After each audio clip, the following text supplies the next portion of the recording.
Bonjour, j'espère que vous allez bien. Je me présente, je suis Stéphanie Milot, investisseuse immobilier et fondatrice du programme Immo Réussite. Tout d'abord, merci d'être là pour cette deuxième vidéo dans laquelle je vous partage des stratégies pour faire vos premiers pas en immobilier, pour devenir investisseur immobilier. Alors, tout d'abord, je veux vous dire un grand merci parce que dans la première vidéo, je vous avais demandé de me mettre des commentaires et je vous posais la question, qu'est-ce qui, jusqu'à ce jour, vous empêchez de débuter en immobilier? Merci pour vos nombreux commentaires. Et tel que promis, dans la vidéo, aujourd'hui, ce qu'on va voir, c'est vraiment deux choses super importantes. Un, comment faire votre premier achat. Donc, quel que soit votre objectif, peut-être que vous dites, moi, j'ai envie d'acheter une propriété unifamiliale ou encore un premier plex. Souvent, les questions sont les mêmes. Souvent, les gens me posent les questions, Stéphanie, par où je commence? Où je dois acheter? Est-ce que je vais à l'institution financière en premier? Dans quel secteur je dois rechercher? C'est quoi un bon secteur? Comment je fais pour aller chercher du financement? Si j'ai pas d'argent, comment je fais pour acheter sans argent? Bref, on va répondre à ces questions-là et on va aussi, à la fin de la vidéo, parler de comment dénicher des opportunités, donc des aubaines. Vous savez, en immobilier, je le dis souvent, mais le nerf de la guerre, c'est vraiment de dénicher des propriétés ou des terrains ou des plex à prix super intéressants. Mais il faut réaliser une chose, vous n'êtes pas les seuls à chercher. Il y a beaucoup de gens qui, de nos jours, réalisent que l'immobilier, c'est toute une opportunité et veut pas, ce qu'on souhaite, c'est d'être les premiers informés lorsqu'il y a une opportunité intéressante qui se présente sur le marché. Alors voilà ce qu'on va voir dans le cadre de cette vidéo. Donc, je prends une minute pour me présenter. Je suis Stéphanie Milot, je vous l'ai dit. Ça fait plus de 20 ans que je suis en immobilier et quand j'ai fait mes premiers pas, j'étais dans la jeune vingtaine. J'avais à l'époque acheté un premier 3 appartements au Québec, sur l'île de Montréal. Et aujourd'hui, un peu plus de 20 ans plus tard, je suis propriétaire d'un parc immobilier de 97 appartements pour une valeur de 9,5 millions de dollars. Et je vous dis ça, si vous n'avez pas écouté la vidéo dans laquelle justement je me présente, je vous invite à la revoir parce que j'y aborde entre autres les 3 erreurs les plus fréquentes que les gens font lorsqu'ils débutent en immobilier. Puis je vous dis, vous ne voulez pas faire ces erreurs-là. Donc, je vous invite à revisionner la première vidéo si ce n'est pas déjà fait. Bien important aussi de dire, parce que souvent les gens me disent « Ouais, Stéphanie, c'est génial ton parc immobilier, mais mon Dieu, tu dois faire ça à temps plein, ça doit te prendre du temps, ça a dû être très demandant en termes de temps. » Et c'est important de dire que en moyenne, j'ai vraiment évalué depuis une vingtaine d'années combien de temps j'ai mis en moyenne et je peux vous dire qu'on parle d'à peu près 1 heure semaine. Donc bien sûr, dans les moments où je faisais des acquisitions, où j'étais en recherche, il y a eu des semaines où j'ai mis un petit peu plus qu'1 heure. Mais en même temps, en ce moment, je mets même pas 1 heure par semaine. Donc on parle d'une moyenne d'1 heure par semaine. Alors, c'est vraiment faux de penser que est-ce que je dois lâcher mon emploi? Est-ce que je dois faire ça à temps plein? Pas du tout. L'immobilier, c'est quelque chose que vous pouvez, si vous le souhaitez, faire à temps partiel. Alors, chose promise, chose due, on va vraiment voir comment acheter notre première propriété. Donc, étape numéro 1, qui est super importante, évaluer ce que j'appelle votre capacité d'emprunt. Pourquoi évaluer sa capacité d'emprunt? Premièrement, on doit se poser la question, je dispose de combien pour ma mise de fonds ou mon apport? Parce qu'en Europe, on utilise plutôt la terminologie apport. Donc, je dispose de combien? Soit en argent, soit sous forme de marge de crédit, soit sous forme de placement. Et évidemment, peut-être qu'en ce moment, vous m'écoutez et vous dites « Ouais, mais moi, Stéphanie, j'en ai pas de liquidité, j'en ai pas d'argent de côté. » Et je vous le dis, restez là parce que dans la prochaine vidéo, c'est ce que je vais vous enseigner. Comment acheter avec 0 argent. Comment acheter sans cash. Et vous êtes nombreux et nombreuses dans cette situation-là. Souvent, vous me dites « Oui, mais Stéphanie, j'ai pas un gros salaire, j'ai pas beaucoup de liquidité ou pas du tout, j'ai pas un bon crédit. Donc, est-ce que c'est quand même possible pour moi de faire mes premiers pas en immobilier? » La réponse est oui et c'est ça qu'on va voir dans la prochaine vidéo. Ceci dit, étape numéro 1, on se pose la question, c'est quoi la mise de fonds que j'ai si j'en ai une? Ensuite, on va préparer ce que j'appelle votre dossier pour le prêteur. Et ça, je vous le dis, 99% des gens ne le font pas. Et selon moi, c'est une grave erreur. La plupart des gens, ce qu'ils font, c'est qu'ils vont trouver une propriété, vont faire une offre d'achat. Lorsque l'offre d'achat est acceptée, ils vont se présenter à l'institution financière et là, vont demander à être approuvés. Ce qu'il faut réaliser, c'est que trop souvent, des fois, vous allez vous faire refuser parce que vous avez acheté, vous convoitez acheter quelque chose de peut-être trop dispendieux. Mais encore aussi, ce qu'il faut réaliser, c'est que quand on prépare son dossier pour le prêteur, ça nous donne une longueur d'avance. Ça nous permet, entre autres, d'éviter les délais. Vous savez, quand on fait une offre d'achat, il y a toujours des délais. Donc, évidemment, vous allez faire une offre d'achat conditionnelle, par exemple, à l'inspection en bâtiment à l'intérieur de X nombre de jours. Vous allez faire une offre d'achat avec une clause qui dit, évidemment, j'achète si j'obtiens mon financement. Et il y a toujours des délais et vous le savez, si vous avez déjà fait des acquisitions, les délais sont souvent serrés. Le fait d'être prêt, le fait d'avoir son dossier déjà préparé à l'avance, d'arriver à l'institution financière et d'avoir présenté déjà tout mon dossier avec votre bilan, vos actifs, vos revenus, vos preuves de placement si vous en avez. Donc, tout ça, une lettre de présentation. Donc, dans le cadre d'IMO Réussite, dans le cadre du programme, je vous enseigne vraiment étape par étape à bâtir votre dossier pour le prêteur. Et je vous le dis, il y a à peu près 1% des gens qui font ça, mais c'est souvent ce qui va vous permettre justement d'avoir cette longueur d'avance-là sur les autres. Donc, ça vous permet de diminuer les délais. Deuxièmement, ça vous donne une longueur d'avance sur les autres promesses d'achat. Qu'est-ce que je veux dire par là? Je l'ai vécu récemment. Très souvent, dans quelques minutes, on va parler de comment dénicher des aubaines ou des opportunités, donc des propriétés ou des terrains qui sont à prix super intéressants. Mais dites-vous une chose, à partir du moment où vous en trouvez une, il y a d'autres personnes qui regardent sur le marché immobilier. Il y a d'autres personnes qui réalisent l'opportunité de l'immobilier et qui vont peut-être eux aussi faire une offre d'achat en même temps. Je l'ai vécu récemment sur un chalet que je voulais acheter à la montagne, donc au nord de Montréal, et on s'est retrouvés 4 à faire une offre en même temps. J'étais la deuxième. Je suis arrivée 3 heures trop tard. Et c'est vraiment comme ça, hein? Quand le marché, il y a une propriété qui sort vraiment intéressante, moi dans mon cas, c'était une reprise bancaire, on s'est retrouvés 4 à faire une offre d'achat. Et souvent, ce qui fait la différence, c'est le fait justement d'avoir un dossier bien prêt et mieux encore, d'avoir une préapprobation, puis on en parle dans quelques minutes de la préapprobation, de l'importance. Donc, évidemment, il faut se dire les vraies choses. Moi, si je suis un vendeur et que je reçois, par exemple, 2 ou 3 offres d'achat pour ma propriété, c'est clair qu'à prix égal, je vais prendre la personne qui me dit « Regarde, je te fais une offre d'achat, je t'offre tant pour ta propriété. » Et non seulement ça, ne soyez pas inquiète, Madame Milot, je suis déjà préapprouvé. La banque accepte de me prêter tant pour votre propriété ou pour une propriété en général. C'est clair. Et je vais vous dire, je vais aller même plus loin. Prenons un exemple, si j'ai une propriété à vendre à 250 000 $, je reçois 2 offres. Une à 225 000 et une à 220 000. Celle de 220 000 est déjà préapprouvée. Je sais qu'il n'y aura pas de souci au financement. L'autre ne l'est pas. Je vous le dis, je vais prendre l'offre moins chère. Pourquoi? Parce que je sais pertinemment que très souvent, les offres d'achat vont tomber, donc ne fonctionneront pas à cause du financement. Et pour moi, ça a une valeur. Donc, ça vous permet aussi, évidemment, d'avoir un meilleur pouvoir de négociation. Non seulement auprès de l'institution financière, mais aussi auprès du vendeur. Alors, vous voulez avoir votre dossier déjà prêt à l'avance et encore là, comme je vous le dis, la plupart des gens ne le font pas. Donc, déjà, ça vous permet d'être en avant. Troisième étape, super importante, la préapprobation. Et à quoi ça sert? Encore là, peu de gens le font, mais ça vous permet de savoir jusqu'à quel prix on est prêt à vous prêter. Beaucoup de gens font l'inverse. Alors, par exemple, dans le cas d'une première propriété, les gens partent, tombent en amour avec une maison, font une offre d'achat, l'offre est acceptée, arrivent à l'institution financière pour se faire dire « C'est trop cher pour vos moyens, madame ou monsieur. » Quelle déception, quelle perte de temps, et pour vous et pour la banque. Donc, évidemment, le fait d'être préapprouvé, l'institution financière va vous dire, OK, on est prêt à te prêter jusqu'à temps. On peut te prêter 300 000 $, 300 000 €, 250 000 $, bon, quel que soit le montant. Et ça, c'est vraiment, ça vous permet justement de gagner du temps et aussi d'avoir l'air professionnel. Quatrième étape, super importante, choisir le type d'investissement. Vous savez, on me pose souvent la question quand je fais des webinaires live. Souvent, les gens vont me dire, Stéphanie, pour l'achat d'une première propriété, qu'est-ce que tu me conseilles? Est-ce que je devrais acheter une maison unifamiliale ou est-ce que je devrais acheter un premier plex dans lequel je vais aller vivre? Et c'est une super bonne question.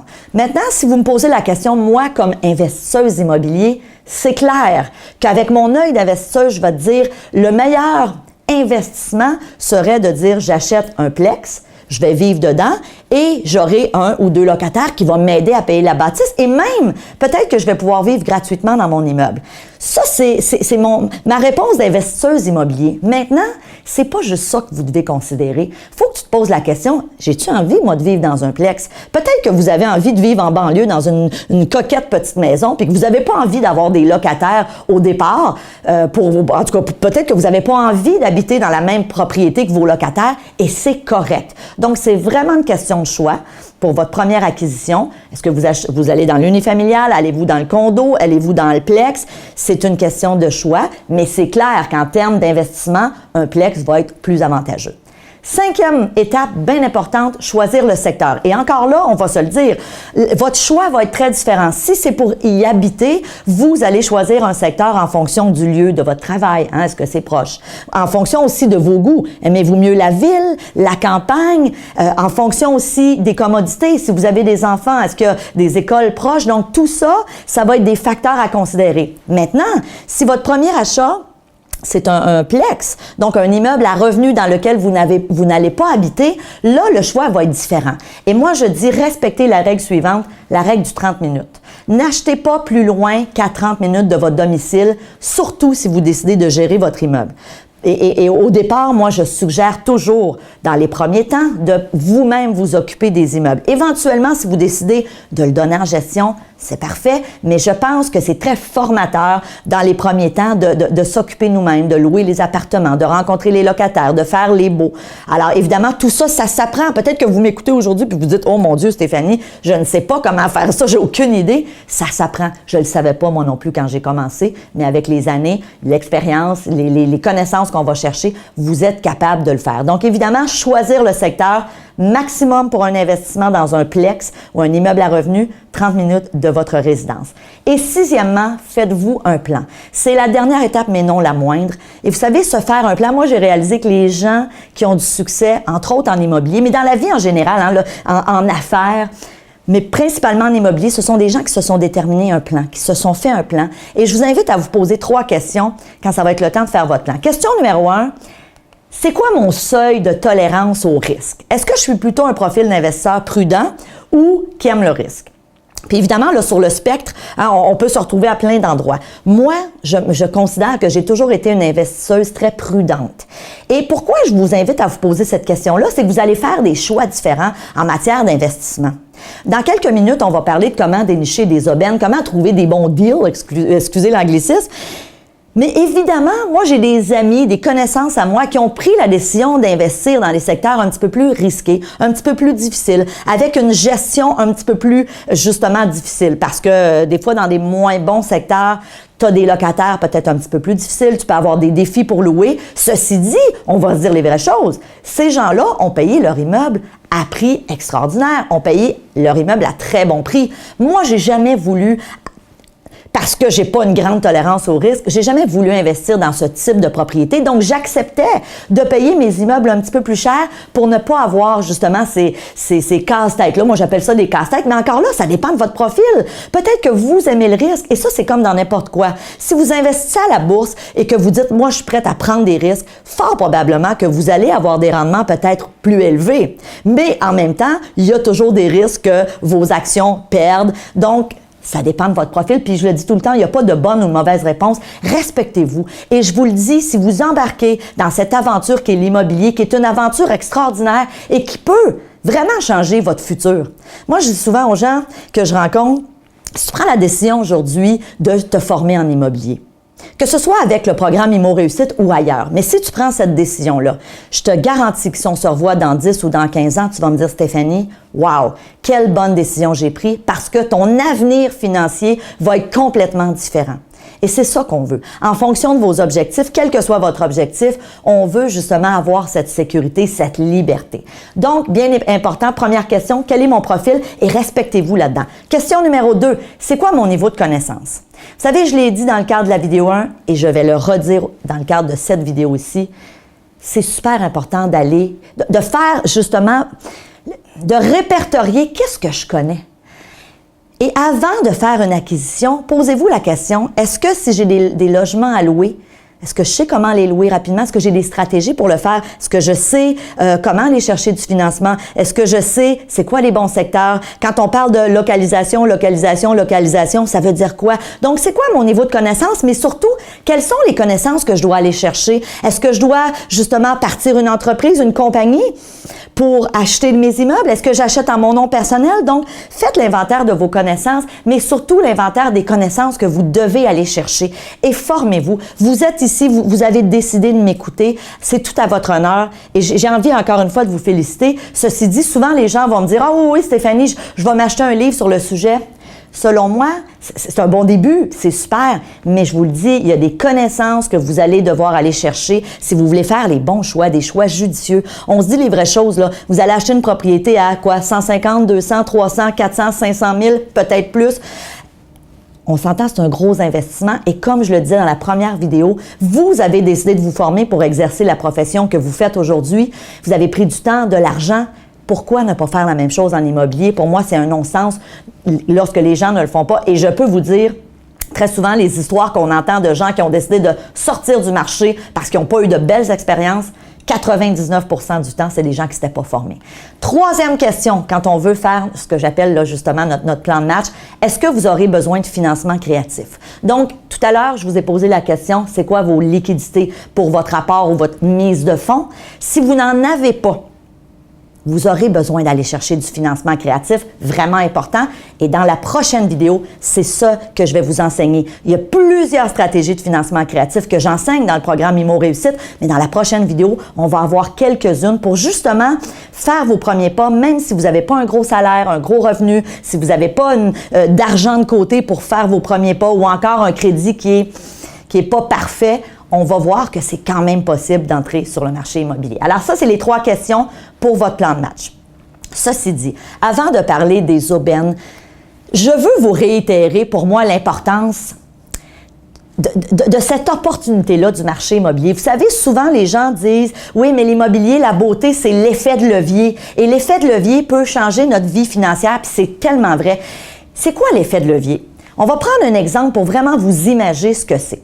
Prenons un exemple. Demain matin, vous gagnez 500 000 ou euros à la loterie. Ou encore, vous avez un héritage de 500 000 Bon, si c'est votre cas, c'est super. Bien contente pour vous. Ceci dit, moi, j'ai pas vécu ça dans ma vie, mais prenons cet exemple-là. Vous avez 500 000 et vous décidez d'acheter une propriété que vous payez comptant. Prenons l'exemple que cette propriété prend de la valeur avec le temps et qu'elle vient à une évaluation de 550 000 ou euros, c'est pas grave. Est-ce qu'on est d'accord que si j'ai mis 500 000 et que ma propriété augmente de valeur à 550 000, j'aurais fait un rendement sur mon investissement de 10 %? Ce qui est pas si mal, on va se le dire, c'est correct. Hein, si on investit à la bourse, des fois on peut, dans ces années-ci, avoir des rendements similaires, mais on peut aussi avoir des rendements pas mal plus bas. Il y a un élément de risque. Ceci dit, 10 %. C'est quoi l'effet de levier? Vous allez voir, puis là, vous allez tout comprendre. L'effet de levier, c'est que si vous n'avez pas gagné à la loterie ou vous n'avez pas eu d'héritage, ce qui était mon cas, vous achetez la même propriété qui vaut 500 000. Mais vous mettez une mise de fonds, prenons un exemple, là, puis on va faire un chiffron pour notre exemple de 10 %. Donc, vous mettez 50 000 de votre propre argent, de vos placements, de vos marges ou encore avec du financement créatif que je vais vous enseigner dans la prochaine vidéo. Donc, vous mettez 50 000 et la même propriété se retrouve à prendre la valeur et à valoir 550 000. Est-ce qu'on est d'accord que maintenant, le rendement sur votre investissement, vous avez mis 50 000 et votre propriété a pris 50 000 de valeur, votre rendement est de 100 %. Là, je vous le dis, si vous connaissez des véhicules de placement aussi intéressants, appelez-moi. Okay? La réalité, c'est que c'est extraordinaire. Je ne sais pas si vous réalisez l'opportunité. Prenons d'autres exemples. Si vous décidez de dire, moi, Stéphanie, je regarde plutôt la bourse ou je regarde pour investir dans de l'or ou dans de l'argent, qui est de nos jours des véhicules de placement différents de l'immobilier, mais que certains vont privilégier. On reprend notre même 50 000.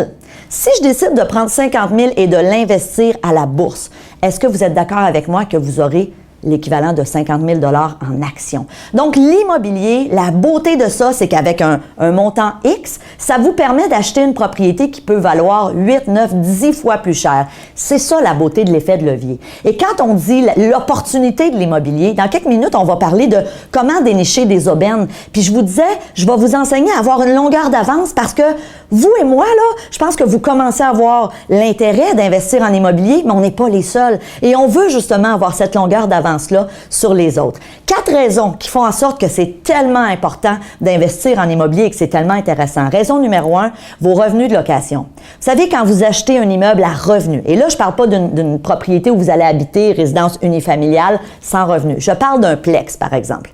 On est-tu d'accord que vous allez, mois après mois, avoir des revenus de vos locataires?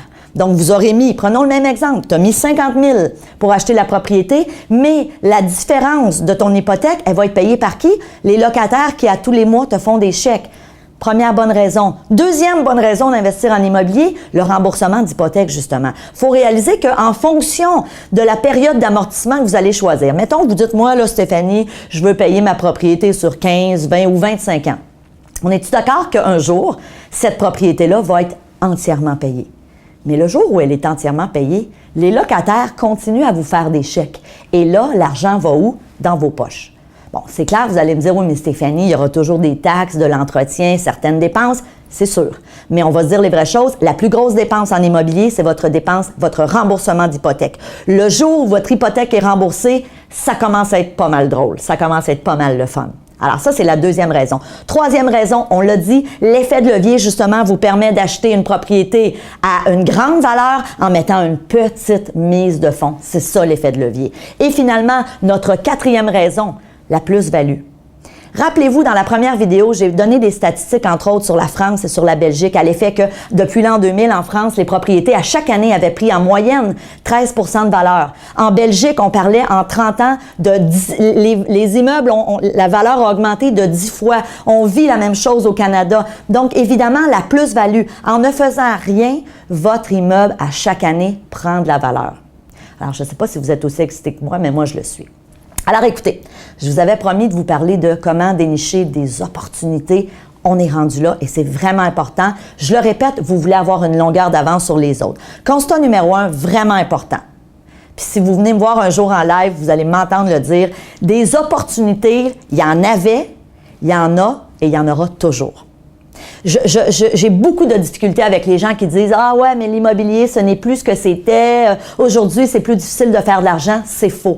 Les plus belles opportunités que j'ai achetées sont dans les dernières années. C'est pas au début de ma carrière d'investisseuse immobilier, c'est dans les dernières années. Et pourquoi il y aura toujours des aubaines? On va le voir dans quelques minutes. Mais je vous le dis, il y aura toujours malheureusement des gens qui vont décéder. Puis je dis malheureusement, mais ça fait partie de la vie.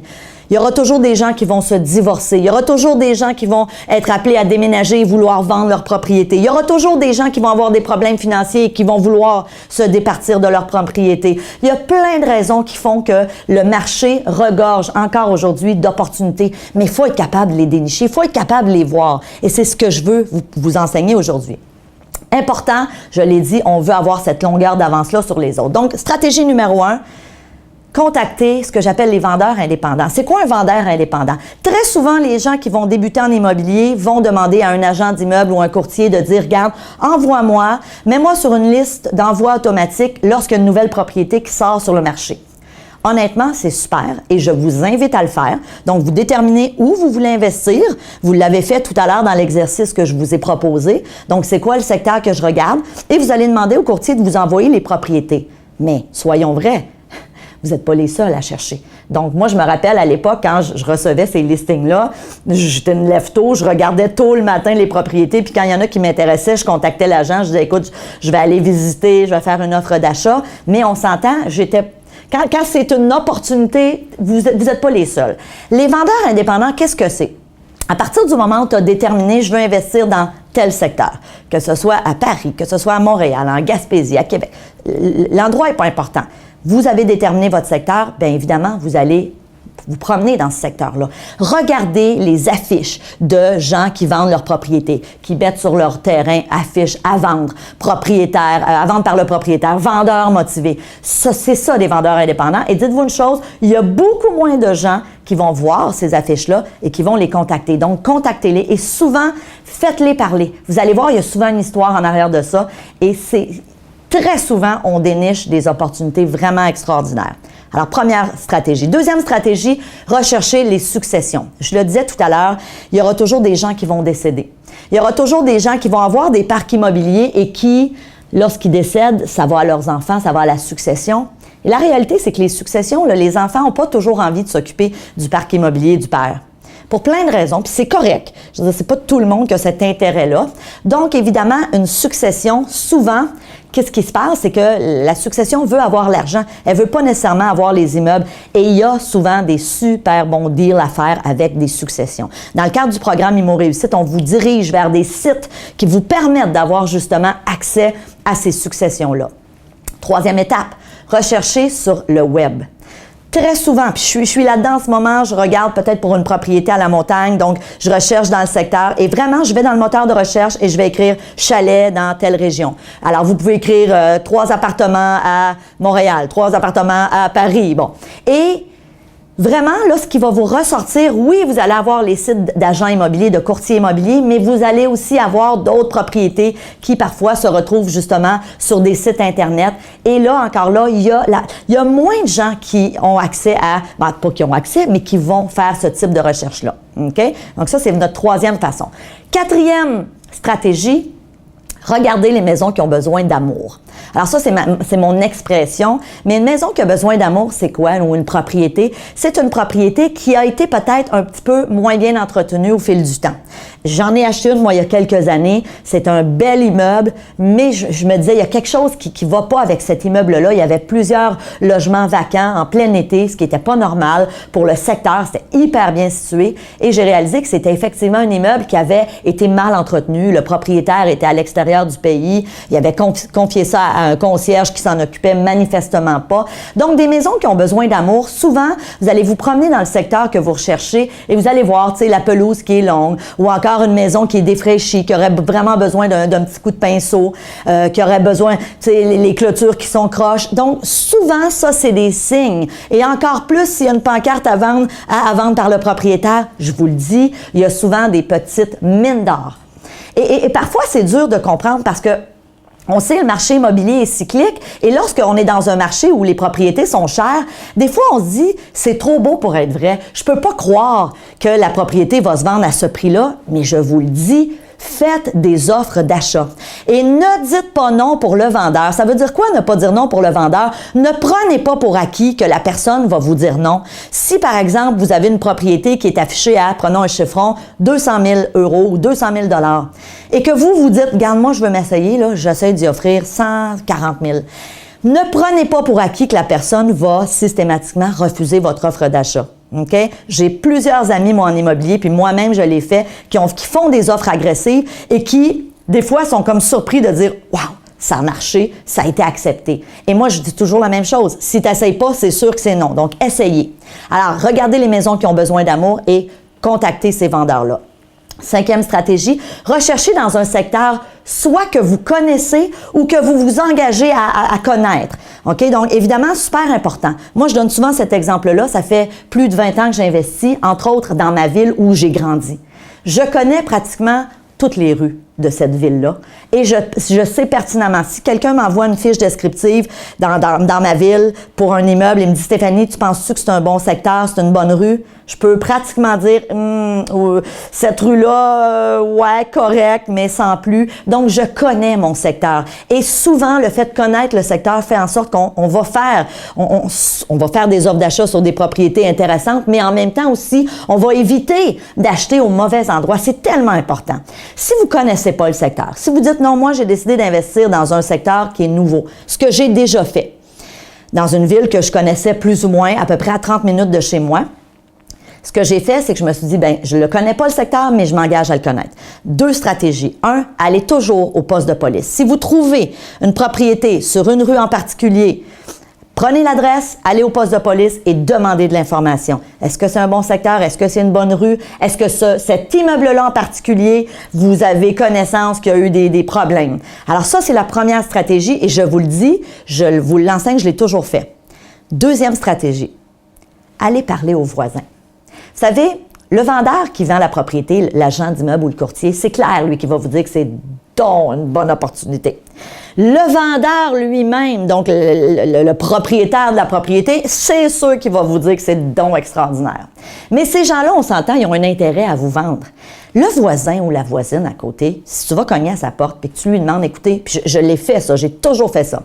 Si tu vas sonner à côté et que tu dis, écoutez, je regarde pour acheter l'immeuble à côté de chez vous, pouvez-vous m'en parler?